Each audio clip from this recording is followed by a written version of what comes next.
It all started on 22 August 1987. No one knew that Melbourne, Australia, would be haunted by a bad man in a ski mask. It was the middle of the morning. The whole region was asleep. Only evil was not. The man in the balaclava was standing in front of a family home. He had a gun in one hand and a knife in the other. He decided to go inside. He managed to get in through one of the living room windows. Everyone in the house was sleeping soundly.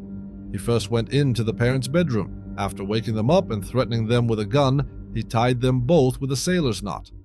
The family, still drowsy, had a hard time realizing whether it was a nightmare or reality.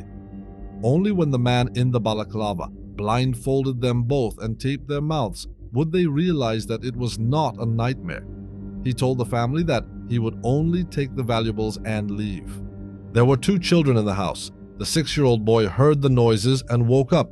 The masked man tied him to his bed without harming him and left him behind. His main target was the other resident of the house, their 11-year-old daughter. After subduing everyone, he sexually assaulted her for 2 hours. When he decided he was done, he took some of the family's valuables and disappeared into the night. The whole family spent a disgusting night without even realizing what had happened. After the masked man left the house, the 11-year-old boy untied the others and set them free. When the police arrived on the scene, they could find nothing concrete about the attack. There was no ongoing crime in the area, therefore, they considered this attack to be a one-off. Detectives thought that the masked man may have followed the family for some time before entering the house. The family's 11-year-old daughter said the masked man had made a phone call to someone called Bozo. When they analyzed the family's phone records, they found that no such call had ever been made. This is how the masked man would continue to act, leaving behind some evidence that the detectives would play with their minds. More than a year had passed since the first attack. Everyone had long forgotten what had happened. Just at such a time, the masked man once again emerged from the darkness. John Wills, his wife and 4 daughters, lived in Ringwood, a few miles from where the first attack had taken place. John was awakened from his sleep by a gun pointed at his temple. It was the early hours of 27 December 1988. He awoke to find a man dressed in dark blue overalls and a balaclava. After threatening John and his wife with a knife and a pistol, he tied them both in the back with a sailor's knot, just like the previous incident. After tying up the parents, he cut the phone lines. He had secured himself. Now he was going to visit the room where the family's 4 daughters were staying. He called Sharon Wills, an 11-year-old girl, and led her out of the room. He had obviously been following this family for some time. He gagged and blindfolded her. Taking some clothes with him, he and Sharon fled the house in the early hours of the morning. When the other children woke up and rescued the family, Father John immediately went to the police. One person was missing from the house. Sharon had been abducted by the masked man, and there was no trace of her. The 11-year-old girl was found 18 hours later by a passerby on a street corner, wrapped in rubbish bags. She was alive. She could tell the woman who found her name and what had happened to her. She could not give a description of the man's face because he was masked.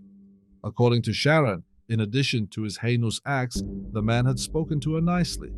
The detectives were carefully watching what kind of man they were dealing with. The man had cleaned Sharon thoroughly before dropping her off. He was very careful not to leave any clues or DNA on her. That's why Sharon wasn't wearing any clothes when she was found. The cops nicknamed the masked man the Hampton Rapist after that. Investigators had nothing else to go on except that he was masked.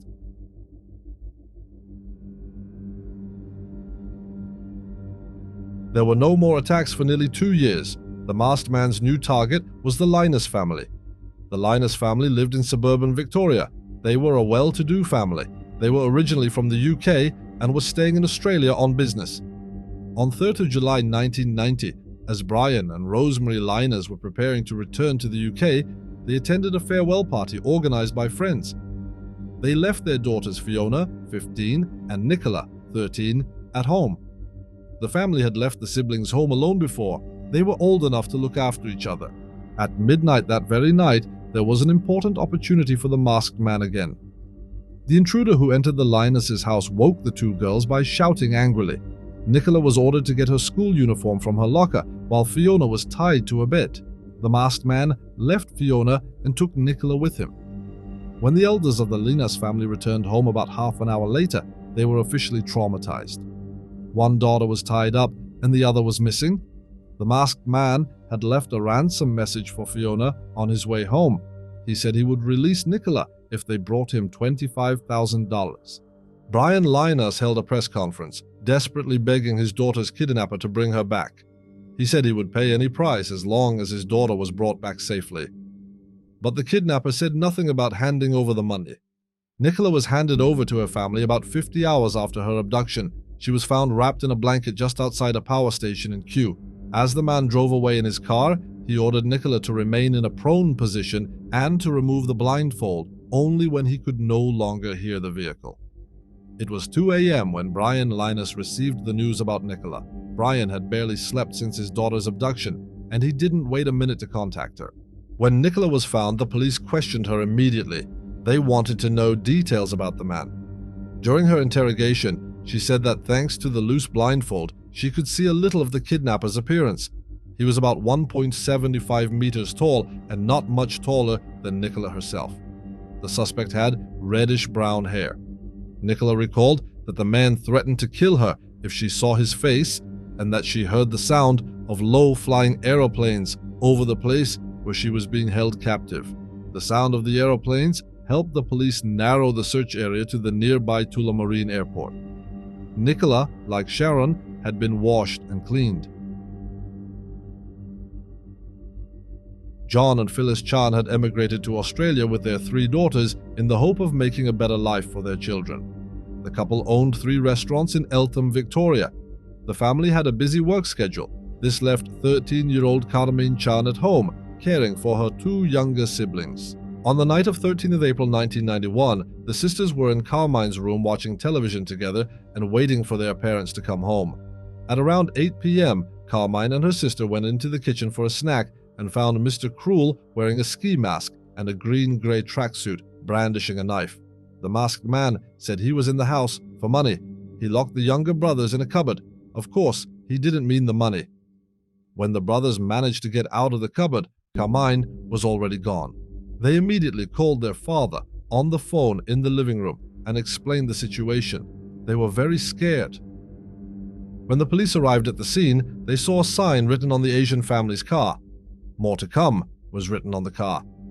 Payback for the Asian family drug dealer. This was another clue left by Mr. Cruel to trick the police. The police followed the trail and discovered that Mr. Cruel had driven through the family's garden and tennis court to an empty field. He had probably left a getaway car there. Desperate to get their daughter back, John and Phyllis Chan organized a press conference 3 days after the kidnapping, hoping to appeal to the kidnapper's conscience. Little did they know he had no conscience. The Chan family was afraid that Mr. Cruel would not be able to reach them because of the reaction he had received from the police and the public, so they left a code in the local newspaper that only Carmine could decipher.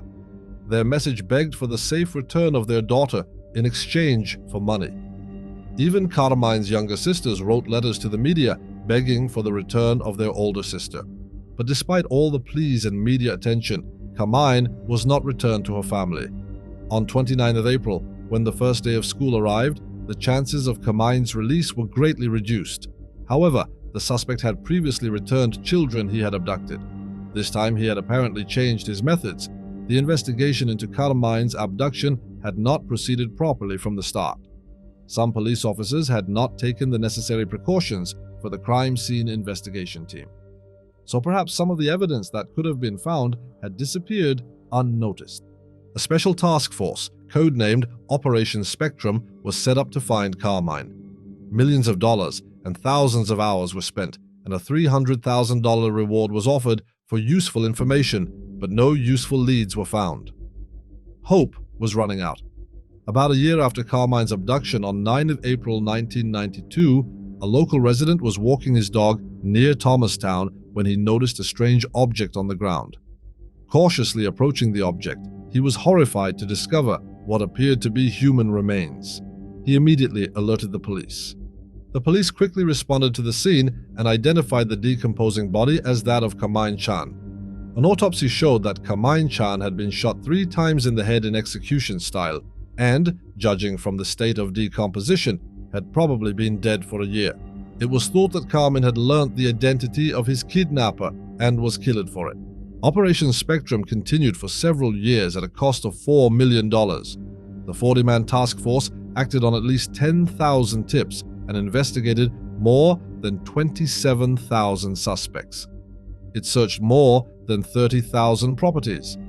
But they found nothing on Mr. Cruel. Maybe they didn't find the masked man, but the operation also uncovered 70 people who were harboring obscene material about children. In 1994, Operation Spectrum was officially closed. The investigation was over, but the theories about the killer continued.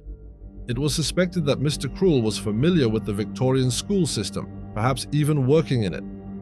The fact that 4 of the known abductions and break-ins took place during school holidays led to the theory that Mr. Cruel was most likely an employee of the school system. Both Nicola Linus and Carmine Chan attended Presbyterian Girls College, and Mr. Cruel had asked Nicola to bring her school uniform with her when she was abducted. Mr. Cruel also addressed Sharon Wills by her full name. Many people believe that he probably knew her name through the school system. The abduction of Carmine Chan was probably Mr. Cruel's last act. However, it was known that in the mid-1980s there were still many unsolved cases of crimes against children. Many of these unsolved attacks were similar to cases known to have been committed by Mr. Cruel. Therefore, the fact that he had been active for so long frightened the public even more. The FBI issued a profile of Mr. Cruel, and according to that profile, most likely worked or resided in or near Lower Plenty Templestowe. He was likely to have worked or been involved in the school system. He was probably close to the pupils and well liked by them. He had many awards and recognitions that would insulate him from suspicion. He probably kept video recordings of his victims. He was most likely to have a steady income, generally seen as a good neighbor, quiet and polite, even introverted at times. If he had a partner, she was most likely aware of his schoolgirl uniform fetish and was probably away during his attacks. During and after the attacks, he may have exhibited marked behavioral changes, such as unusual alcohol consumption, an interest in religion, or absence from work. In 2010, the case was reopened and an Apollo task force was formed to conduct investigations using the latest technology and methods. Unfortunately, much of the evidence collected for the task force was either misfiled, unorganized, or missing. One vital piece of evidence was a piece of tape used to bind one of the victims, which was lost in police possession. As Mr. Cruel was known to have extensive knowledge of forensic evidence, people theorized that Mr. Cruel may have had some degree of involvement with law enforcement. This would also explain why he was so careful to erase DNA and evidence from his victims. In 2013, a key suspect in the case was arrested, Robert Keith Knight.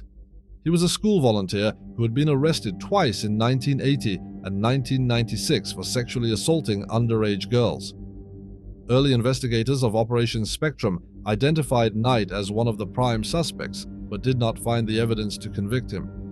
After being jailed in 1996, he was released in 2009. He then began collecting thousands of items of obscene content. Unfortunately, the police were unable to get a confession from him, and he committed suicide while awaiting trial. He threw himself off the prison railing on the second floor.